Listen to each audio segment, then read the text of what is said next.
평생 잊을 수 없는 공포와 충격과 불편을 준 코비드-19이 한 해를 장악했던 2020년의 마지막 주일 예배입니다. 만감이 교차합니다.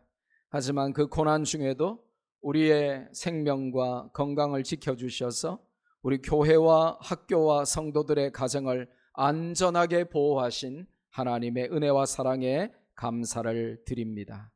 오늘 본문은 시편 133편인데 성전에 올라가는 시 15편 중에 14번째 시입니다.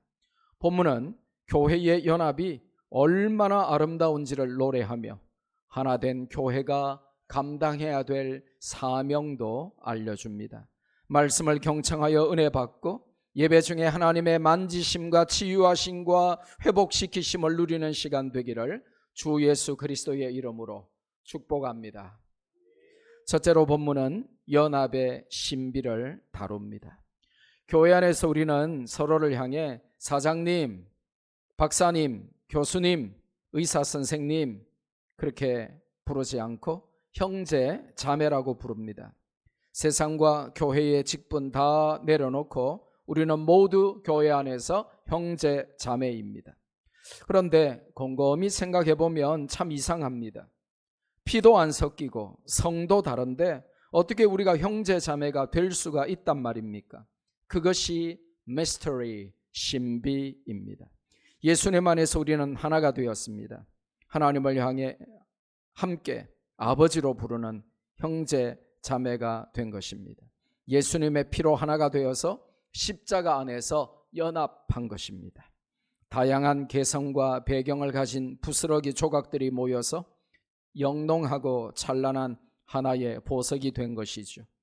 교회에서 부르는 형제 자매 호칭 안에는 놀라운 비밀이 숨겨져 있습니다. 세상 사람들이 알 수 없는 신비가 가득합니다. 세례를 받고 예수님의 피를 상징하는 포도주를 마시고 우리의 피가 예수님과 합하여져서 우리는 모두 혈액형이 같아졌습니다. 우리의 피는 무슨 형일까요? 예수 보혈형. 여러분, 전도하면서 아주 전도를 쉽게 만들어주는 이 포인트 오브 컨택트, 접촉점이 있어요. 상대방에게 혈액형이 뭔지 물어보세요. 그러면 뭐 A형입니다, B형입니다, 혹은 O형입니다, 혹은 드물게 AB형입니다, 뭐 그렇게 말을 하겠죠. 그리고 여러분의 혈액형은 아주 희귀종이라고 살짝 흘리십시오. 그러면 사람들이 궁금해하면서 여러분의 혈액형이 무슨 형이라고 물을 겁니다. 그러면 알려주십시오. 예수 보혈형이라고 줄여서 C형 혹은 J형이라고 그렇게 알려주시면 됩니다. 우리는 모두 예수님의 보혈 안에서 한 피 받아 한 몸을 이룬 자들입니다. 그래서 형제라고 부르고 자매라고 부르는 것입니다. 가족이 된 것이죠. 그러기에 좀 부족해도 좀 마음에 안 들어도 용납하고 이해하고 품어주는 것입니다. 가족이기에 사랑하고 가족이기에 자주 만나고 가족이기에 함께 먹고 교제하는 것입니다. 이것이 신비입니다. 세상에서 어떤 고상하고 품이 넘치는 모임보다도 더욱 친근하고 더욱 기다려지는 것이 교회의 모임입니다.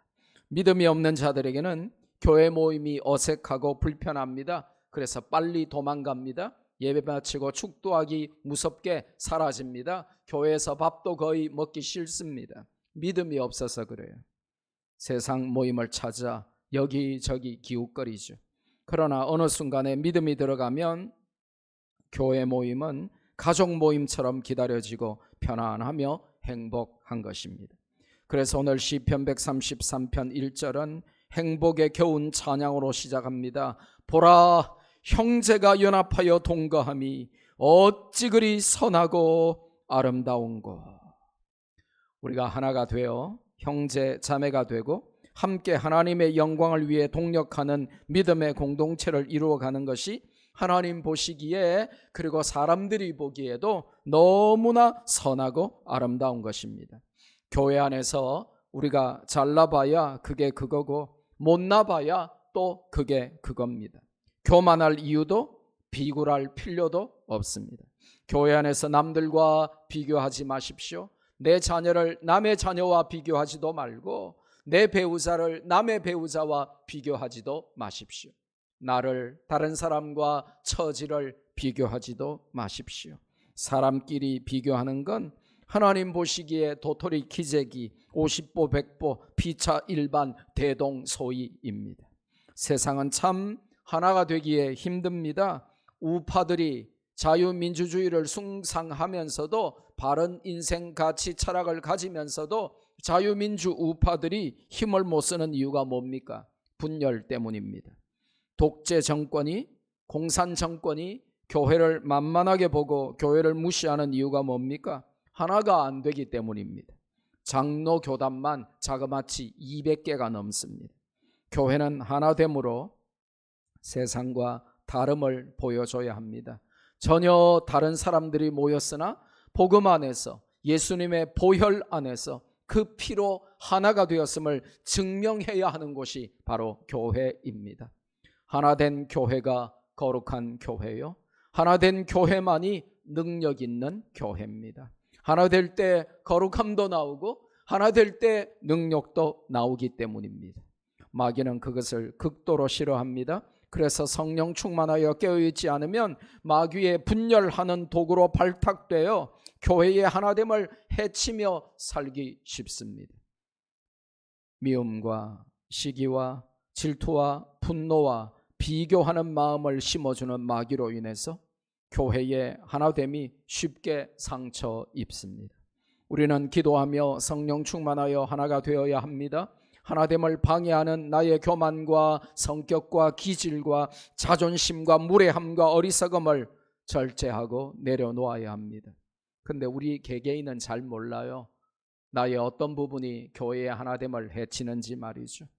우리의 육신 충만한 삶을 말씀과 기도로 훈련시켜서 성령 충만하게 변화시키지 않으면 우리는 교회의 하나됨을 위하여 존재하기보다 하나됨을 깨트리는 자로 존재하기가 더 쉬운 것입니다. 어떻게 하나 될 수 있습니까? 성경에 그 비결이 나와 있습니다. 에베소서 4장 2절과 3절 말씀을 한 목소리로 함께 읽습니다. 시작.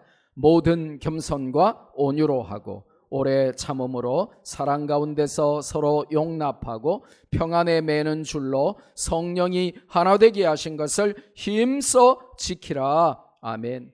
성령이 우리를 하나 되게 하셨으니 그걸 땀 흘려서 피 흘려서 수고해서 노력해서 최선을 다해서 성령이 하나 되게 하신 것을 둘로 셋으로 나누지 말고 교회의 하나됨을 해치지 말고 성령이 우리를 하나 되게 하셨으니 그거를 힘써서 지키라는 겁니다. 근데 말씀에 굉장히 많은 게 나와요. 어떻게 함으로? 겸손해야 된다는 거죠. 교회 안에서 잘난 척 하지 마라 이겁니다. 그리고 온유함으로 하라는 것입니다. 집에서 내 남편에게, 내 자식들에게, 내 부모에게 하던 대로 교회 와서 하지 말라는 것입니다. 겸손하고 온유하라는 것입니다. 그리고 오래 참으라는 것입니다. 교회 안에서 열받지 말고 화내지 말고 그리고 사랑 가운데서 서로 용납하라는 것입니다. 왜냐? 가족이니까요. 가족이니까 사랑 가운데서 용납하라는 것입니다. 좀 내 마음에 안 들어도 내 스타일 아니라도 혹은 아유 밥맛이야 그렇게 생각돼도 가족이니까요. 내 가족이니까요. 사랑 가운데 서로 용납하고 그리고 평안에 매는 줄을 가져야 돼요. 평안해야 돼요.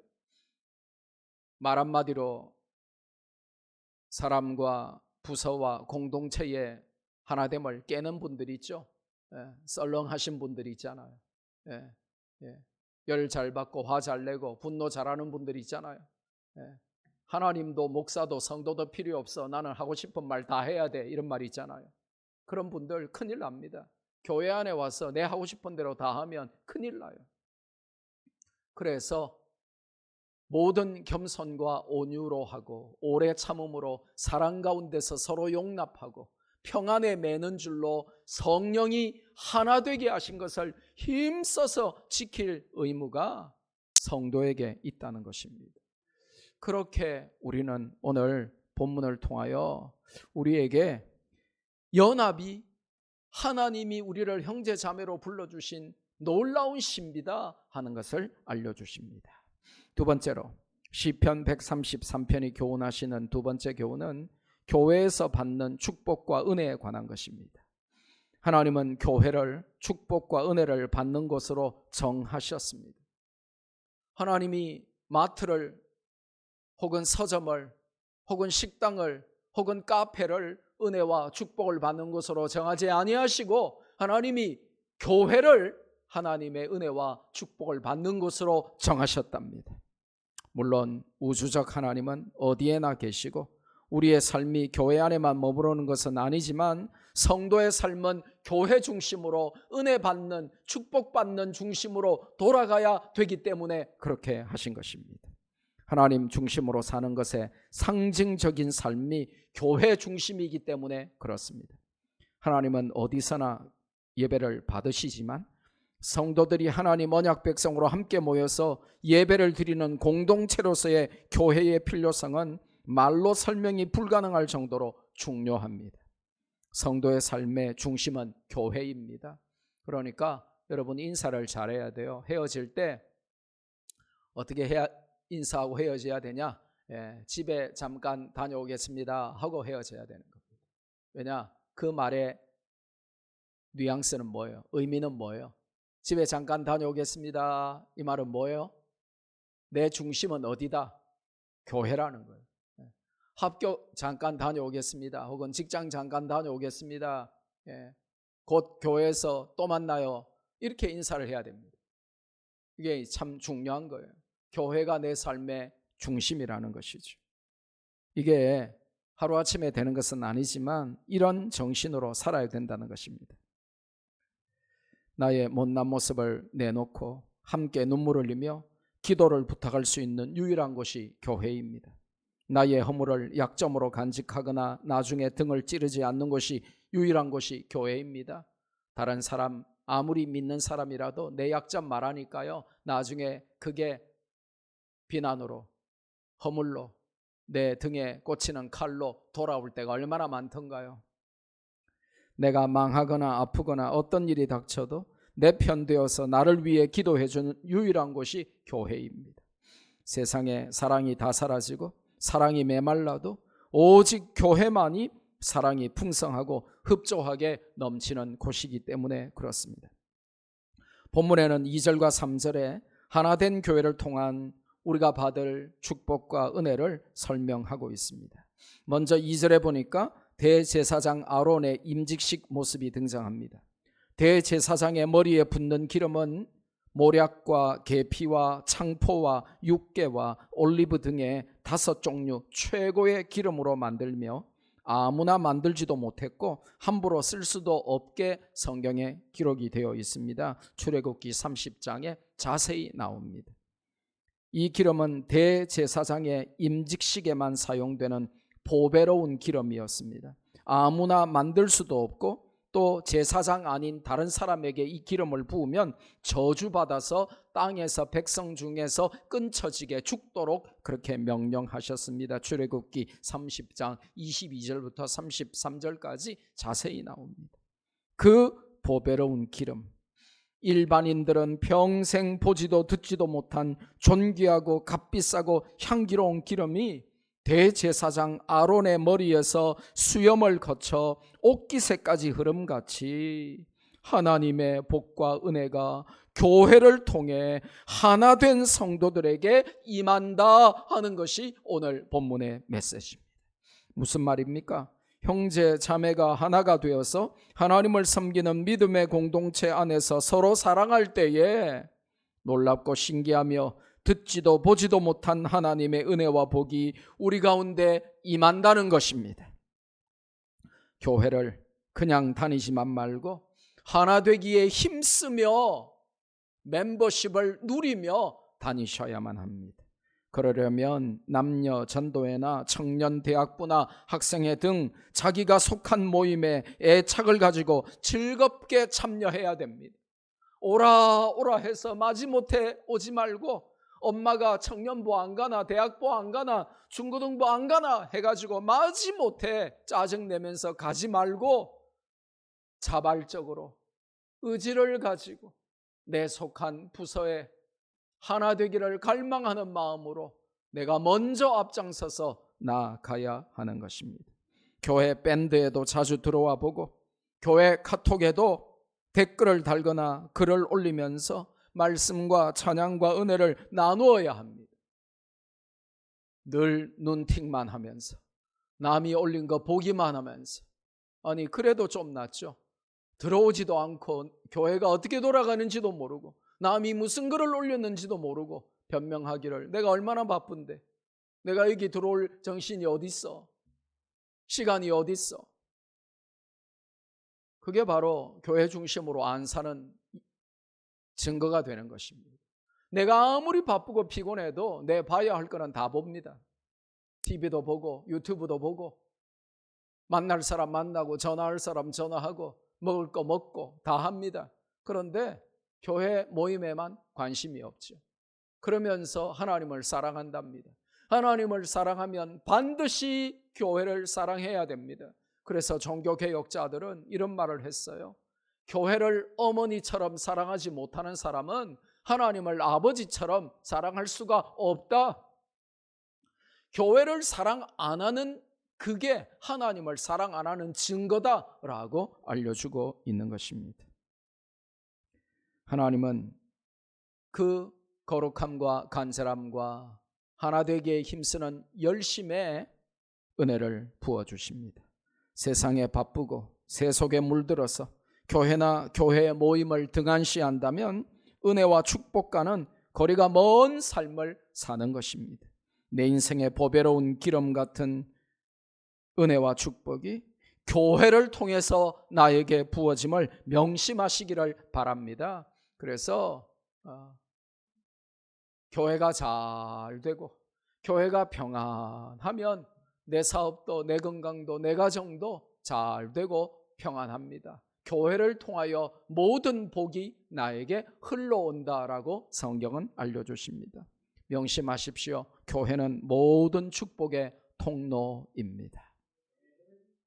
그뿐 아닙니다. 3절에 보니까 헐몬산의 이슬이 언급됩니다. 이 헐몬산 혹은 헬몬산이라고도 하는데요. 이 헐몬산의 이슬이 시온의 산들에 내림같도다라는 표현이 나옵니다. 이거는 목사의 설명을 듣지 않으면 죽었다 깨어나도 이해가 안 되는 내용입니다. 헐몬산은 무엇이며 시온산은 또 무엇인가? 헐몬산의 이슬은 도대체 뭘 의미하는가? 헐몬산은요, 이스라엘 지도에 저기 이스라엘 지도를 보시면 이스라엘 지도를 보시면 제일 위에 레바논과 시리아와 함께 이스라엘 경계에 있는 산입니다.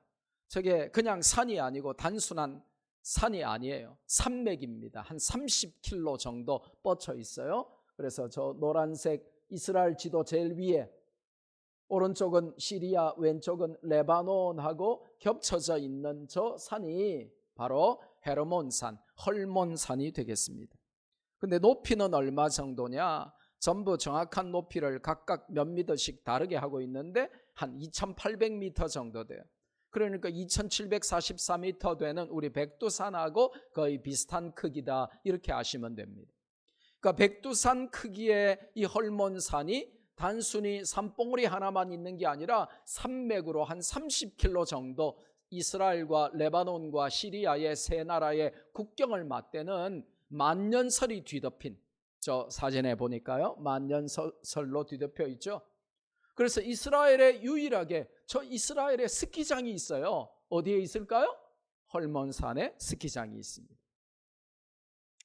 그래서 이스라엘 사람들도 스키 탄다 그러면 다들 설마 그러면서 막 놀라는데 저게 바로 헐몬산에 저 스키장이 있습니다. 만년설로 뒤덮여 있으니까요. 근데 시온산은 어떤 산이냐? 저 지도를 보시면 저 예루살렘 가운데쯤에 예루살렘 있죠? 예루살렘 성 안에 있는 작은 언덕 같은 산입니다. 물론 언덕보다는 조금 높아요. 765m, 5, 6, 7을 거꾸로 한 겁니다. 외우기 쉽죠? 765m짜리 동산 같은 그냥 산입니다. 예루살렘 성 안에 있는 작은 산. 그러니까 헐몬산에 이슬이 시온의 산들에 내린 같도다 하는 표현이 이해가 되죠. 헐몬산의 만년설에서 내린 이슬이 이스라엘 전체로 흘러서 시온산에 미치고 예루살렘 안에 있는 자들이 그 물을 먹고 사는 것을 의미합니다. 그러니까 헐몬산이 없으면 예루살렘 안에 있는 사람들은 물도 못 마시는 겁니다. 죽는 겁니다. 그러니까 헐몬산에 그 30km 이상 뻗은 산맥에서 흘러내리는 이슬, 그 물이 강을 이루고 그것들이 흘러 예루살렘까지 와서 시온산에 그 이슬이 내려서 그것 때문에 예루살렘, 즉 하나님의 백성들이 먹고 산다는 것입니다.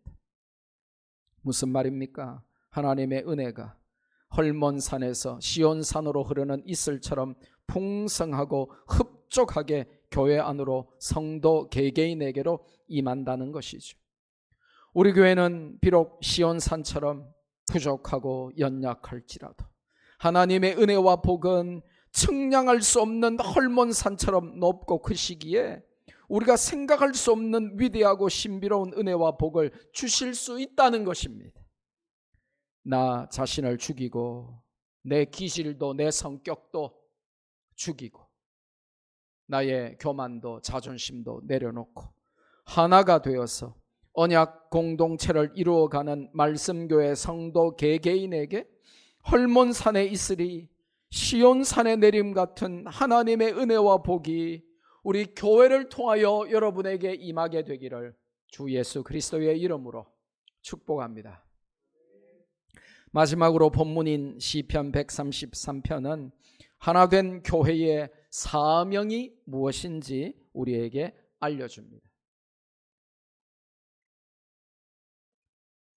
교회가 하나됨을 추구하고 힘써야 하는 이유는 그 본질적인 사명 때문입니다. 하나가 되어 이루어야 할 사명이 있기 때문입니다. 그것은 하나님께서 교회를 통해 약속하신 구원, 즉 영생을 선포하고 나누는 것입니다. 오늘 3절에 거기서 여호와께서 복을 명령하셨나니 곧 영생이로다 라고 말씀하고 있습니다. 성도 여러분 성경 많이 읽으십니까? 영생이 성경에 뭐라고 되어 있죠? 영생은 무엇입니까? 요한복음 17장에 답이 나와 있습니다. 같이 한번 읽습니다. 시작. 영생은 곧 유일하신 참 하나님과 그가 보내신 자 예수 그리스도를 아는 것이니이다. 아멘. 영생은 성경적으로 신학적으로는 하나님을 알고 예수님을 아는 것, 그 하나님을 알고 예수님을 믿는 것, 이게 영생이에요. 그러니까 이미 우리는 영생을 누리고 있는 것입니다. 할렐루야.